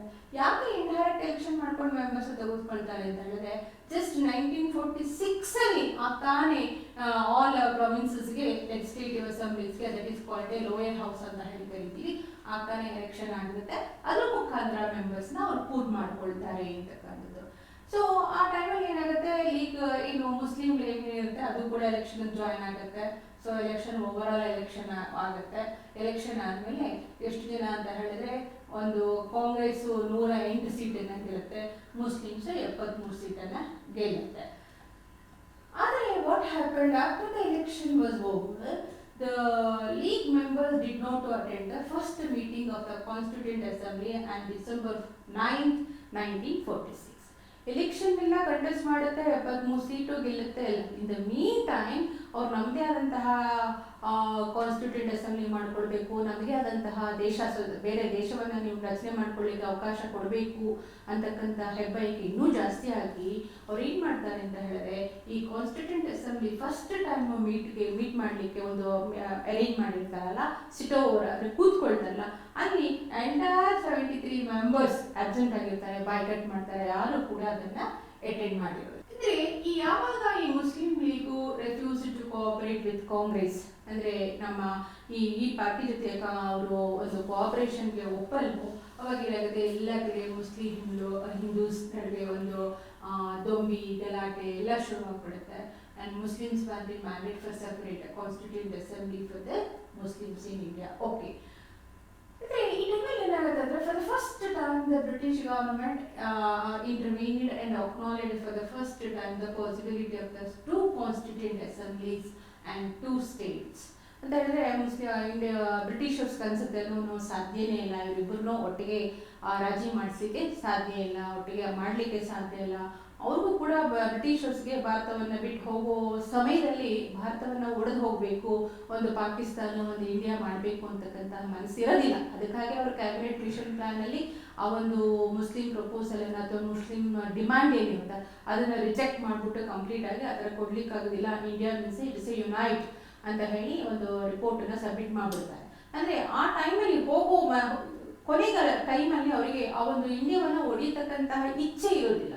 ಬಟ್ ದೇ ಕಾನ್ ಡೂ, ಏನು ಮಾಡ್ಲಿಕ್ಕೆ ಆಗೋದಿಲ್ಲ. ಯಾಕಂದರೆ ಮುಸ್ಲಿಮ್ಸ್ ಲೀಗ್ದು ಕೂಡ ಅಷ್ಟೇ ಪ್ರಬಲವಾದಂತಹ ಹೋರಾಟ ಮಾಡ್ತಾ ಇರ್ತಾರೆ. ನಾವು ಮುಸ್ಲಿಮ್ಸ್ ಮೆಜಾರಿಟಿ ಎಲ್ಲೆಲ್ಲಿದ್ದೀವಿ ಅದನ್ನು ನಮಗೆ ಕೊಟ್ಬಿಡಿ, ನಾವು ಸಪ್ರೇಟ್ ನೇಷನ್ಸನ್ನು ನಾವು ಮಾಡ್ಕೊಳ್ತೀವಿ ಅಂತಕ್ಕಂಥದ್ದು ಮುಸ್ಲಿಮ್ಸ್ದು ಒಂದು ಡಿಮ್ಯಾಂಡ್ ಆಗಿರುತ್ತೆ. ಹಾಗಾಗಿ ಬ್ರಿಟಿಷ್ಗೆ ಅನಿಸುತ್ತೆ ಸೊ ಸಾಧ್ಯ ಇಲ್ಲ, ಇವ್ರನ್ನ ಮತ್ತೆ ನಾವು ರಿಕನ್ಸಿಲ್ ಅಥವಾ ರಾಜಿ ಮಾಡಿ ಒಟ್ಟಿಗೆ ಮಾಡಲಿಕ್ಕೆ ಸಾಧ್ಯ ಇಲ್ಲ. ಹಾಗಾಗಿ ಇಬ್ಬರಿಗೂ ಕೂಡ ಅವರದೇ ಆದಂತಹ ಸೆಪರೇಟ್ ಕಾನ್ಸ್ಟಿಟ್ಯೂಂಟ್ ಅಸೆಂಬ್ಲಿ ಸಂವಿಧಾನ ರಚನಾ ಸಭೆಯನ್ನು ಮಾಡಿಕೊಳ್ಳಿ, ಬೇರೆ ಬೇರೆ ದೇಶವನ್ನು ಮಾಡಿಕೊಳ್ತಕ್ಕಂಥದ್ದು ಬೆಟರ್ ಅಂತ ಅವರಿಗೆ ಅನಿಸುತ್ತೆ. So therefore British government sent the last Governor General Mountbatten to India to prepare a plan for partition of India. ಹಾಗಾಗಿ ಬ್ರಿಟಿಷ್ ಏನು ಮಾಡುತ್ತಪ್ಪ ಅಂತ ಹೇಳಿದ್ರೆ lord Mount baton, he was the last governor, British governor general, ಅವ್ರನ್ನ ಕಳಿಸ್ಕೊಡ್ತಾರೆ. ಏನು ಕಳಿಸೋ ಉದ್ದೇಶವೇ ಏನಪ್ಪ ಅಂತ ಹೇಳಿದ್ರೆ ಹೇಗೆ ಪಾರ್ಟಿಷನ್ ಮಾಡ್ಬೋದು, ಭಾರತ ಇಂಡಿಯಾವನ್ನು ಹೇಗೆ ಅವ್ರಿಗೆ ಎಷ್ಟು ಸ್ಟೇಟನ್ನು ಕೊಡ್ಬೋದು, ಎಷ್ಟು ರಿಮೈನಿಂಗ್ ಸ್ಟೇಟ್ ಇಟ್ಕೋಬೇಕು, ಯಾವ್ಯಾವುದು ಮುಸ್ಲಿಮ್ಸ್ ಮೆಜಾರಿಟಿ ಇರ್ತಕ್ಕಂತಹ ಸ್ಟೇಟ್ಸು, ಎಲ್ಲೆಲ್ಲಿ ಹಿಂದೂಸ್ ಕಡಿಮೆ ಇದ್ದಾರೆ, ಯಾಕಂತ ಹೇಳಿದ್ರೆ ಅಂಥ ಪ್ಲೇಸ್ಗಳನ್ನ ಜಾಸ್ತಿ ಅಲ್ಲಿ ಕೊಟ್ಬಿಟ್ರೆ ಪ್ರಾಬ್ಲಮ್ ಆಗುತ್ತೆ. ಹಾಗಾಗಿ ಮೆಜಾರಿಟಿ ಆಫ್ ಮುಸ್ಲಿಮ್ಸ್ ಯಾವ್ಯಾವ ಸ್ಟೇಟ್ಸಲ್ಲಿದೆ ಮತ್ತು ಆ ಒಂದು ಒಂದು ಟೆರಿಟೋರಿಯಲ್ ಕೂಡ, ಯಾಕಂದರೆ ಅವ್ರು ತಂದ್ಬಿಟ್ಟು ಈಗ ಮೈಸೂರು ಈ ದಕ್ಷಿಣ ಭಾಗದಲ್ಲಿದೆ, ಇದನ್ನು ತೆಗೆದ್ಬಿಟ್ಟು ಪಾಕಿಸ್ತಾನ ಮಾಡ್ತೀವಿ ಅಂತ ಹೇಳಲಿಕ್ಕಾಗೋದಿಲ್ಲ. ಹಾಗಾಗಿ ಎಲ್ಲವನ್ನ ಒಂದು ಕ್ಷೇತ್ರೀಯ ವ್ಯಾಪ್ತಿಯನ್ನು ಕೂಡ ಡಿವೈಡ್ ಮಾಡಬೇಕು, ಮಿಲಿಟರಿ ಫೋರ್ಸ್ ಡಿವೈಡ್ ಮಾಡಬೇಕು, ಏರ್ ಫೋರ್ಸ್ ಡಿವೈಡ್ ಮಾಡಬೇಕು, ಎಲ್ಲ ರಿಸೋರ್ಸನ್ನು ಡಿವೈಡ್ ಮಾಡಬೇಕು. ಹಾಗಾಗಿ ಅದನ್ನೆಲ್ಲ ಮಾಡಲಿಕ್ಕೆ ಈ ಮೌಂಟ್ ಬ್ಯಾಟನ್ ಅಂತಕ್ಕಂತಹ ವ್ಯಕ್ತಿಯನ್ನು ಕಳಿಸ್ಕೊಳ್ತಾರೆ ಆಸ್ ಎ ಗವರ್ನರ್ ಜನರಲ್ ಮಾಡಿ to prepare a plan for partition of India ಅಂತಕ್ಕಂಥದ್ದು. ಹಾಗಾಗಿ ಈ ಲಾರ್ಡ್ ಮೌಂಟ್ ಬ್ಯಾಟನ್ ಅಂತಕ್ಕಂಥ ಒಂದು ಪ್ಲಾನ್ ಕೂಡ ಪ್ರಿಪೇರ್ ಮಾಡ್ತಾರೆ, ಹೇಗೆ British India and Pakistan divide ಮಾಡಬೇಕು ಅಂತ ಹೇಳಿ. ಹಾಗಾಗಿ as a result of this governor general announced the setting up of A separate constituent assembly for the Pakistan. ಆಯಿತು, ನೀವು ಪಾಕಿಸ್ತಾನಕ್ಕೆ ನಿಮ್ಮದೇ ಆದಂಥ ಕಾನ್ಸ್ಟಿಟ್ಯೂಂಟ್ ಅಸೆಂಬ್ಲಿಯನ್ನು ಅಥವಾ ಸಂವಿಧಾನ ರಚನಾ ಸಭೆಯನ್ನು ರಚಿಸ್ಕೊಳ್ಳಿಕ್ಕೆ ನಿಮ್ಗೆ ಅವಕಾಶವನ್ನು ಕೊಡ್ತೀವಿ ಅಂತ ಹೇಳಿ. ಹಾಗೆ ಏನಾಗುತ್ತಪ್ಪ, ಒಂದು ಬೇಸಿಸ್ ಆಫ್ ಎಬೋ ಪ್ಲಾನ್ ಅಂದರೆ ಲಾರ್ಡ್ ಮೌಂಟನ್ ಪ್ಲಾನ್ ಅಂತ ಏನು ಕರಿತೀವಿ, ಅದರ ಆಧಾರದ ಮೇಲೆ they would set up two independent dominions, ಎರಡು ಸ್ವತಂತ್ರ ರಾಜ್ಯಗಳಾಗಿ ಡೊಮಿನಿಯನ್ ವಿಭಾಗ ಮಾಡ್ತಕ್ಕಂಥದ್ದು, ಒಂದು ಇಂಡಿಯಾ ಮತ್ತೊಂದು ಪಾಕಿಸ್ತಾನ ಅಂತ ಹೇಳಿ. ಎರಡಕ್ಕೂ ಕೂಡ ಕಾನ್ಸ್ಟಿಟ್ಯೂಂಟ್ ಅಸೆಂಬ್ಲಿಯನ್ನು ರಚನೆ ಮಾಡ್ಕೊಳ್ತಕ್ಕಂಥದ್ದು. These constituent assembly has a unlimited power over their dominion to frame the constitution. So ಅವರ ಡೊಮಿನಿಯನ್ನಲ್ಲಿ ಅವ್ರದ್ದೇ ಆದಂತಹ ಒಂದು ಕಾನ್ಸ್ಟಿಟ್ಯೂಷನ್ ರಚನೆ ಮಾಡಲಿಕ್ಕೆ ಅವರಿಗೆ ಒಂದು ಅನ್ಲಿಮಿಟೆಡ್ ಪವರ್ನ ಕೊಡ್ತಕ್ಕಂಥದ್ದು. This is the output of the lord mountain plan ಅಂತ ಹೇಳಿ ನಾವು ಅದನ್ನು ಕರಿತೀವಿ. So as a result of this partition plan, ಈ ಪ್ಲಾನಿನ ಪ್ರತಿಫಲವಾಗಿ ಏನಾಗುತ್ತಪ್ಪ ಅಂತ ಹೇಳಿದ್ರೆ, ಈಗ ನಾವು ಕಾನ್ಸ್ಟಿಟ್ಯೂಂಟ್ ಅಸೆಂಬ್ಲಿ 73 ಜನ ಗೆದ್ದಿರ್ತಾರೆ ಅಂತ ಅಂದ್ಕೊಂಡಿದ್ವಿ, ಮತ್ತು ಅವರು ಫಸ್ಟ್ ಮೀಟಿಂಗಲ್ಲಿ ಬರೋದಿಲ್ಲ ಅಂತ ಹೇಳಿದ್ವಿ, ಅವರೆಲ್ಲ ಅವರ ಮೆಂಬರ್ಶಿಪ್ ಏನಾಗುತ್ತೆ ಆಟೋಮ್ಯಾಟಿಕ್ಕಾಗಿ ಸೀಸ್ ಆಗುತ್ತೆ, ಹೌದಲ್ವಾ? ಅವ್ರು ಬೇರೆಯವ್ರಿಗೆ ಕಾನ್ಸ್ಟಿಟ್ಯೂಂಟ್ ಅಸೆಂಬ್ಲಿ ಮಾಡ್ಕೊಳ್ಳಿಕ್ಕೆ ಅವಕಾಶ ಕೊಡ್ತೀವಿ ಅಂತ ಅಂದಮೇಲೆ. So when the constituent assembly reassemble, ನಮ್ಮಲ್ಲಿ ಮತ್ತೆ ಅವ್ರು ಯಾವಾಗ ಕೂತ್ಕೊಳ್ತಾರೆ, 31 ಅಕ್ಟೋಬರಲ್ಲಿ ಎರಡನೇ ಸಿಟಿಂಗ್ ಕೂತ್ಕೊಳ್ತಾರೆ 1947ನಲ್ಲಿ. ಆಗ membership of the house was reduced to 299. So ಮೊದಲು ಜಾಸ್ತಿ ಇರುತ್ತೆ, ಇವಾಗ ಅವ್ರು ಪಾಕಿಸ್ತಾನಕ್ಕೆ ಸಪ್ರೇಟ್ ಸಂವಿಧಾನ ರಚನಾ ಸಭೆಯನ್ನು ಮಾಡ್ಕೊಳ್ಳಿಕ್ಕೆ ಅವಕಾಶ ನೀಡಾದ್ಮೇಲೆ ನಮ್ಮ ಸಂವಿಧಾನ ಸಭೆಯ ಓವರ್ ಆಲ್ ಸ್ಟ್ರೆಂತ್ ಎಷ್ಟಪ್ಪ ಅಂತ ಹೇಳಿದ್ರೆ 299. ಮೊದಲು ಕಾಂಗ್ರೆಸ್ ಅವರು 60% ಮೆಜಾರಿಟಿ ಇರುತ್ತೆ, ಈಗ ಓವರ್ ಆಲ್ ಏನಾಗ್ಬಿಡುತ್ತಪ್ಪ ಅಂತ ಹೇಳಿದ್ರೆ ಆ ಮೆಜಾರಿಟಿ ಅಂತಕ್ಕಂಥದ್ದು ಆಟೋಮ್ಯಾಟಿಕ್ಕಾಗಿ ಜಂಪ್ ಆಗಿಬಿಡುತ್ತೆ. Congress had a majority of 82%. Out of which ಏನಾಗುತ್ತಪ್ಪ ಅಂತ 284 ಆದರೆ ಕಾನ್ಸ್ಟಿಟ್ಯೂಷನ್ ಅನ್ನ ಬರೆದು ಕಾನ್ಸ್ಟಿಟ್ಯೂಷನ್ಗೆ ಸೈನ್ ಹಾಕುವಾಗ 26 ನವೆಂಬರ್ 1949 ಅಲ್ಲಿ ಎಷ್ಟು ಜನ ಇರ್ತಾರಪ್ಪ ಅಂತ ಹೇಳಿದ್ರೆ 284 ಜನ ಸೈನ್ ಹಾಕಿರೋರು, 299 ಜನ ಅವತ್ತಿನ ದಿವಸ ಅಸೆಂಬ್ಲಿಯಲ್ಲಿ ಕೂತ್ಕೊಂಡವರು, ಬಟ್ ಆ ಮಧ್ಯದಲ್ಲಿ ಕೆಲವರು ಬಿಟ್ಟು ಹೋಗ್ತಾರೆ. ಹಾಗಾಗಿ ನಾವು ಒರಿಜಿನಲ್ ಕಾನ್ಸ್ಟಿಟ್ಯೂಷನ್ಸ್ ಅಂತ ಕಾನ್ಸ್ಟಿಟ್ಯೂಷನ್ ಅಂತ ಸಂವಿಧಾನ ಅಂತ ಹೇಳಿ ಕರಿತೀವಿ. ಆ ಸಂವಿಧಾನವನ್ನ ನೀವು ತೆಗೆದು ನೋಡಿದ್ರೆ ಗೊತ್ತಾಗುತ್ತೆ 284 ಜನ ಅದಕ್ಕೆ ಸೈನ್ ಹಾಕಿದ್ದಾರೆ ಅಂತ ಹೇಳಿ ನಮ್ಗೆ ಗೊತ್ತಾಗುತ್ತೆ. ಸೊ ಈ ಸಂವಿಧಾನವನ್ನ ರಚನೆ ಮಾಡಬೇಕಾದ್ರೆ ಏನೆಲ್ಲ ಕಸರತ್ತಾಯಿತು, ಏನೆಲ್ಲ ಕೆಲಸ ಆಯಿತು ಅನ್ನೋದನ್ನ ನಾವು ನೋಡೋದೇ ಆದ್ಮೇಲೆ ಈ ಸಂವಿಧಾನ ರಚನೆಯನ್ನ ಮಾಡ್ಬೇಕಾದ್ರೆ ಈ ಸಂವಿಧಾನ ರಚನಾ ಸಭೆ ಏನ್ ಮಾಡಿತ್ತಪ್ಪ ಅಂತ ಹೇಳಿದ್ರೆ ಒಂದೊಂದು ಕಮಿಟಿ ಅಂತ ಹೇಳಿ 15 ಕಮಿಟಿಯನ್ನ ಮಾಡ್ಬಿಡ್ತಾರೆ. ಒಂದೊಂದು ಕಮಿಟಿ ಒಂದೊಂದು ಕೆಲಸವನ್ನ ಕೊಡ್ತಾರೆ. ಯಾಕಂದ್ರೆ ಒಟ್ಟಾಗಿ ಕೂತ್ಕೊಂಡ್ರೆ ಕೆಲಸ ಆಗೋದಿಲ್ಲ. ಹಾಗಾಗಿ ಒಂದು ಕಮಿಟಿ ಫಂಡಮೆಂಟಲ್ ರೈಟ್ಸ್ ಬಗ್ಗೆ ಡ್ರಾಫ್ಟ್ ಅನ್ನು ಮಾಡ್ತಕ್ಕಂಥದ್ದು, ಅಥವಾ ಇನ್ನೊಂದು ಕಮಿಟಿ ಡೈರೆಕ್ಟರ್ ಪ್ರಿನ್ಸಿಪಲ್ಸ್ ಬಗ್ಗೆ ಮಾಡ್ತಕ್ಕಂಥದ್ದು, ಹೀಗೆ ಒಂದೊಂದು 15 ಕಮಿಟಿಯನ್ನ ಮಾಡಿ ಬೇರೆ ಬೇರೆ ಕೆಲಸವನ್ನು ಅವರಿಗೆ ಅಸೈನ್ ಮಾಡಿರ್ತಾರೆ. ಆದರೆ finally most important committee we are always referring ಯಾವುದಪ್ಪ ಅಂತ ಹೇಳಿದ್ರೆ ಡ್ರಾಫ್ಟಿಂಗ್ ಕಮಿಟಿ, ಅಂದರೆ ಕರಡು ರಚನಾ ಸಮಿತಿ ಅಂತ ಏನು ಕರಿತೀವಿ ಅದನ್ನ ನಾವು ಯಾವಾಗಲೂ ರೆಫರ್ ಮಾಡ್ತಾ ಇರ್ತೀವಿ. It was appointed on 29th August 1947 under the chairmanship of Dr. B.R. Ambedkar ಅಲ್ವಾ. ಇವರು ಎಂಟೈರ್ ಡ್ರಾಫ್ಟ್ ಅನ್ನ ಅಥವಾ ಕರಡನ್ನ ತೀಡೋದು ಫೈನಲೈಸ್ ಮಾಡ್ತಕ್ಕಂಥದ್ದು ಪೂರ್ತಿ ಕೆಲಸ ಯಾವ ಸಮಿತಿದಪ್ಪ ಅಂತ ಹೇಳಿದ್ರೆ ಕರಡು ರಚನಾ ಸಮಿತಿ ಅಥವಾ ಡ್ರಾಫ್ಟಿಂಗ್ ಕಮಿಟಿ ಅಂತ ಏನು ಕರೀತೀವಿ ಅದು. ಅದಕ್ಕೆ ಚೇರ್ಮನ್ ಡಾಕ್ಟರ್ B.R. ಅಂಬೇಡ್ಕರ್ ಆಗಿರ್ತಾರೆ ಅಂತಕ್ಕಂಥದ್ದು. This drafting committee finalized the draft. ಆ ಸಂವಿಧಾನ ಏನು ನಾವು ಭಾರತ ಸಂವಿಧಾನ ಅಂತ ಏನು ಕರಿತೀವಿ, ಆ ಸಂವಿಧಾನ ಅರ್ಪಿಸ್ಕೊಳ್ಳೋದಕ್ಕೆ ಮುಂಚೆ ಭಾರತ ಸಂವಿಧಾನದ ಕರಡು ಅಂತ ಹೇಳಿ ಕರಿತೀವಿ. ಇಂಗ್ಲಿಷಲ್ಲಿ ಡ್ರಾಫ್ಟ್ ಅಂತೀವಿ, ಕನ್ನಡದಲ್ಲಿ ಕರಡು ಅಂತ ಹೇಳಿ ಕರಿತೀವಿ. It was this drafting committee finalized the draft on 26th November 1949, and the same day the constitution received the signature of the president of the assembly and was declared and passed. ಅವತ್ತಿನ ದಿವಸನೇ ಅದು finalise ಆಗುತ್ತೆ, ಅವತ್ತೇ ಕೂಡ ಅದು sign ಆಗುತ್ತೆ, ಅವತ್ತೇ ನಾವು ನಮಗೆ ಅದನ್ನ ಅರ್ಪಿಸ್ಕೊಳ್ತೀವಿ ಅಂತಕ್ಕಂಥ ಅಲ್ವಾ. ಸೊ ಅದು ಕೂಡ ನಾವು ಯಾಕೆ 26th ನವೆಂಬರ್ 1947 ಬಂದರೂ ಕೂಡ 26th ಜನವರಿಯನ್ನು ಕಾನ್ಸ್ಟಿಟ್ಯೂಷನಲ್ ಡೇ ಅಂತ ಹೇಳಿದ್ರೆ ಮೋಸ್ಟ್ ಆಫ್ ದ ಈ ಸಂವಿಧಾನದ ಹೆಚ್ಚು ಪರಿಚ್ಛೇದಗಳು ಆಚರಣೆಗೆ ಬಂದಿದ್ದು ಅಥವಾ ಜಾರಿಯಲ್ಲಿ ಬಂದಿದ್ದು ಜನವರಿ 26 ಹಾಗಾಗಿ ಜನವರಿ 26 ನಾವು ಸಂವಿಧಾನ ದಿನ ಅಂತ ಹೇಳಿ ನಾವು ಪ್ರತಿ ವರ್ಷ ಆಚರಣೆಯನ್ನ ಮಾಡ್ತೀವಿ. ಮತ್ತು ಅದನ್ನ ನಾವು ರಿಪಬ್ಲಿಕ್ ಡೇ ಅಂತ ಕೂಡ ಅದನ್ನ ನಾವು ಆಚರಣೆಯನ್ನ ಮಾಡ್ತೀವಿ, ಹೌದಲ್ವಾ. ನೋಡಿ, ಈ ಸಂವಿಧಾನ ಸಭೆ ಒಟ್ಟು ಈ 11 ಸೆಷನ್ 11 ಟೈಮ್ ಅದು ಸಿಟ್ ಓವರ್ ಮಾಡಿ ಕೂತ್ಕೊಂಡು ಡಿಸ್ಕಷನ್ ಮಾಡುತ್ತೆ. That is over 2 years 11 months 17 days ಅಂತ ಹೇಳಿ ಕರಿತೀವಿ. ಅಂದರೆ ಈ ಒಟ್ಟು ಸಂವಿಧಾನವನ್ನು ರಚನೆ ಮಾಡಿ ಅದನ್ನು ಪಾಸ್ ಮಾಡೋದಕ್ಕೆ ರೆಸೊಲ್ಯೂಷನ್ ಅನ್ನ ನಮಗೆ ತಗೊಂಡಂತಹ ಅವಧಿ ಎಷ್ಟಪ್ಪ ಅಂತ ಹೇಳಿದ್ರೆ ಆಲ್ಮೋಸ್ಟ್ 3 years. ಎಕ್ಸಾಕ್ಟ್ ಆಗಿ ಹೇಳಬೇಕು ಅಂತ ಹೇಳಿದ್ರೆ 2 years 11 months 17 days ಅಂತ ಹೇಳ್ತೀವಿ. ಅದರಲ್ಲಿ ಈ ಡ್ರಾಫ್ಟಿಂಗ್ ಕಮಿಟಿ ಅಂತ ಏನಿದೆ ಅವರು ಪರ್ಟಿಕ್ಯುಲರ್ ಆಗಿ 114 ದಿನ ಡ್ರಾಫ್ಟ್ನೇ ಫೈನಲೈಸ್ ಮಾಡ್ಕೊಳ್ಳಿಕ್ಕೆ ತೆಗೆದುಕೊಳ್ತಾರೆ. 114 ದಿನವನ್ನ ತೆಗೆದುಕೊಳ್ತಾರೆ. ಸೊ ನಾನು ಆಗಲೇ ಹೇಳಿದಂಗೆ ಪ್ರಾವಿಷನ್ಸ್ ರಿಲೇಟಿಂಗ್ ಟು ಸಿಟಿಸನ್ಶಿಪ್ ಇರ್ಬೋದು, ಎಲೆಕ್ಷನ್ಸ್ ಇರ್ಬೋದು, then parliament temporary transition provisions ಇರ್ಬೋದು, ಅದಕ್ಕೆ ಮಾತ್ರ ಇಮಿಡಿಯೇಟ್ ಇಫೆಕ್ಟ್ ಬರುತ್ತೆ. That is on November 26, 1949. The rest of the constitution came into force on January 26, 1950. ನಾನು ಆಗಲೇ ಹೇಳಿದೆ, this date was referred as the date of its commencement ಅಂತ ಕೂಡ ಕರಿತೀವಿ. ಅದನ್ನು ನಾವು ಇವತ್ತಿನ ದಿವಸ ಕಾನ್ಸ್ಟಿಟ್ಯೂಷನ್ ಡೇ ಅಂತ ಕೂಡ ನಾವು ಆಚರಣೆಯನ್ನ ಮಾಡ್ತೀವಿ. So some of the criticism made against this constituent assembly. ಈ ಏನು ಸಂವಿಧಾನ ರಚನಾ ಸಭೆ ಏನಿದೆ ಆ ಸಂವಿಧಾನ ರಚನಾ ಸಭೆಯನ್ನ ಕ್ರಿಟಿಸೈಸ್ ಮಾಡ್ತಾರೆ ಅಂತ ಹೇಳಿದ್ರೆ ಟೀಕಾತ್ಮಕವಾಗಿ ಅದ್ರ ಮೇಲೆ ಇದನ್ನ ಟೀಕೆಯನ್ನ ಮಾಡ್ತಾರೆ. ಏನು ಅಂದ್ರೆ ಇಟ್ಸ್ ಎ ಕಾಂಗ್ರೆಸ್ ಡಾಮಿನೇಷನ್, ಹೌದಲ್ವಾ. ನಾನು ಆಗಲೇ ಹೇಳಿದೆ, ಮೊದಲೇ ಫಸ್ಟ್ ಎಲೆಕ್ಷನ್ ಆದಾಗಲೇ ಅದರಲ್ಲಿ 60% ಮೆಜಾರಿಟಿ ಇರ್ತಾರೆ. ಆ ಮುಸ್ಲಿಂ ಲೀಗ್ ಅವರದೇ ಆದಂತಹ ಸಂವಿಧಾನ ಅವರದೇ ಆದಂತಹ ದೇಶ ಮಾಡ್ಕೊಳ್ತೀವಿ ಅಂತ ಬಿಟ್ಟು ಹೋದ್ಮೇಲೆ ಆಟೋಮ್ಯಾಟಿಕ್ ಆಗಿ ಏನಾಗುತ್ತೆ, ಕಾಂಗ್ರೆಸ್ ಇಂದ ಏನಾಗುತ್ತೆ 80% 82% ಹೋಗ್ಬಿಡ್ತದೆ. ಹಾಗಾಗಿ it was the domination of A Congress ಅಂತ ಹೇಳಿ ನಾವು ಅದನ್ನ ಕರೀತಾರೆ. ನೋಡಿ 82% ಅಂತ.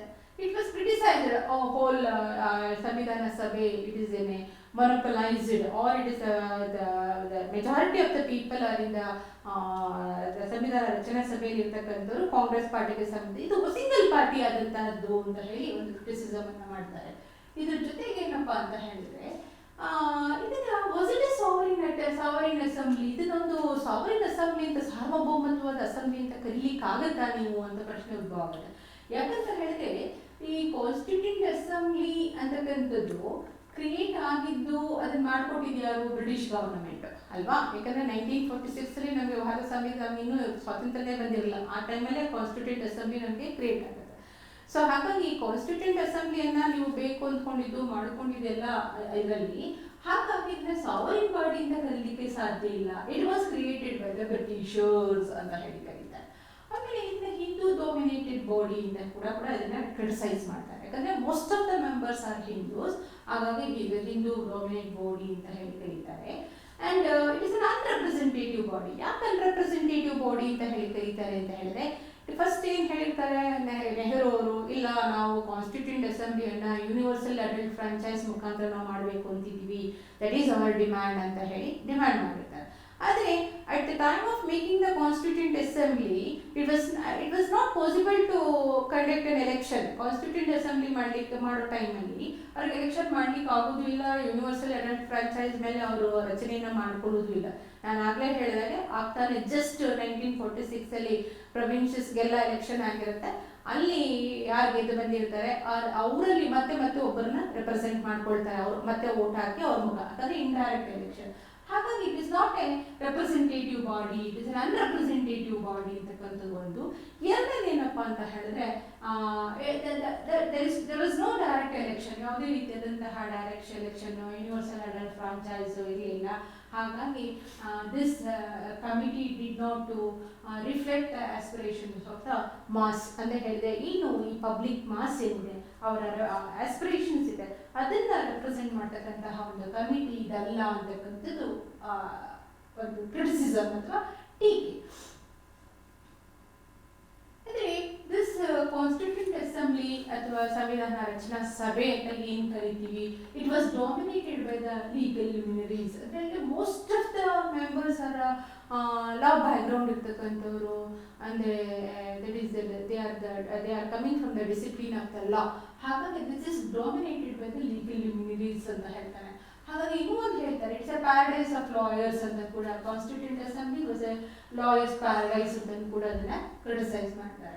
These are some of the criticism made against the Constituent Assembly. So whatsoever ಏನಾದರೂ ಕ್ರಿಟಿಸಿಸಮ್ ಮಾಡಲಿ, ಒಟ್ಟಾರೆ ಕಾನ್ಸ್ಟಿಟ್ಯೂಂಟ್ ಅಸೆಂಬ್ಲಿ ಅಂತಕ್ಕಂಥದ್ದು ಇಟ್ ಇಸ್ ಎನ್ ಇಂಡಿಯನ್ಸ್ ಇಂದನೇ ಕ್ರಿಯೇಟ್ ಆದಂತಹ ಒಂದು ಸಂವಿಧಾನ ರಚನಾ ಸಭೆ. ಅದರಿಂದ ನಾವು ಮಾಡ್ಕೊಂಡಂತಹ ಭಾರತ ಸಂವಿಧಾನವನ್ನು ನಾವು ಮಾಡ್ಕೊಳ್ತೀವಿ.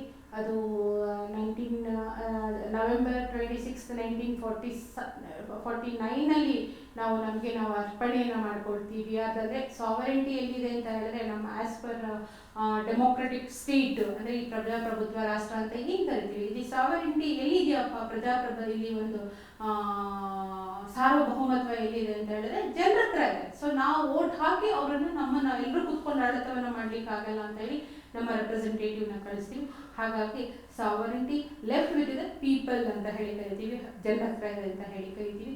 ಹಾಗಾಗಿ ಈ ಪ್ರಜಾಪ್ರಭುತ್ವ ದೇಶ ಏನಿದೆ, ಇದಕ್ಕೆ ನಮ್ಮದೇ ಆದಂತಹ ಸಂವಿಧಾನವನ್ನು ನಾವು ರಚನೆ ಮಾಡ್ಕೊಂಡಿದ್ವಿ. ಇಟ್ ವಾಸ್ ನಮಗೆ ನಾವೇ ಅರ್ಪಣೆಯನ್ನು ಮಾಡ್ಕೊಂಡಿದ್ವಿ. ಎಲ್ಲೂ ಪಾಸಾಗಿ ಅಥವಾ ಯಾವುದೋ ಒಂದು ಪಾರ್ಲಿಮೆಂಟಿಂದ ಪಾಸಾಗಿರ್ತಕ್ಕಂಥದ್ದಲ್ವಾ, ಅಥವಾ ನಮ್ಮ ಪಾರ್ಲಿಮೆಂಟಿಂದ ಅವತ್ತಿನ ದಿವಸ ನವೆಂಬರ್ 26, 1949 ನಮಗೆ ಆದಂತಹ ನಾವು ಅರ್ಪಣೆಯನ್ನು ನಾವು ಮಾಡ್ಕೊಳ್ತೀವಿ. ಜೊತೆಗೆ ಅದು major of the provisions of the Indian constitution, ಸಂವಿಧಾನದ ಹೆಚ್ಚು ಅನುಚ್ಛೇದಗಳು ಜನವರಿ 26 ಅದು ಜಾರಿಯಲ್ಲಿ ಬರುತ್ತೆ. ಹಾಗಾಗಿ ಆ ದಿನವನ್ನು ನಾವು ಎರಡು ಇಂಡಿಕೇಶನ್ ಅನ್ನು ಮಾಡ್ತೀವಿ. ಒಂದು, ಅದನ್ನು ನಾವು ಗಣರಾಜ್ಯೋತ್ಸವ ಅಂತಲೂ ಕೂಡ ಜನವರಿ 26 ಆಚರಣೆಯನ್ನು ಮಾಡ್ತೀವಿ. ಇನ್ನೊಂದು, it is the commencement of the constitution ಅಂತ ಕೂಡ ಕರಿತೀವಿ. ಇವತ್ತಿನ ದಿವಸಗಳಲ್ಲಿ ಇತ್ತೀಚೆಗೆ ನಾವು ಅದನ್ನು ಕಾನ್ಸ್ಟಿಟ್ಯೂಷನಲ್ ಡೇ ಅಂತ ಕೂಡ ಅದನ್ನು ಆಚರಣೆಯನ್ನು ನಾವು ಮಾಡ್ತಾ ಇದ್ದೀವಿ. ಸೊ ಇದು ಈ ಸಂವಿಧಾನ ಒಂದು ರಚನೆ ಆಗೋದಕ್ಕೆ ಹಿಂದೆ ಇರ್ತಕ್ಕಂಥ ಅಂತಕ್ಕಂಥ ಒಂದು ಹಿನ್ನೆಲೆಯನ್ನು ನಾನು ನಿಮ್ಮ ಜೊತೆ ಡಿಸ್ಕಷನ್ ಮಾಡಿದ್ದೀನಿ. ನಂತರ ಮುಂದಿನ ಕ್ಲಾಸಲ್ಲಿ ಈ ಭಾರತ ಸಂವಿಧಾನದ ಪ್ರಮುಖವಾದಂತಹ ಗುಣಲಕ್ಷಣಗಳು ಯಾವುದು ಅಂತಕ್ಕಂಥ ನಾವು ಡಿಸ್ಕಷನ್ ಮಾಡೋಣ. Thank you.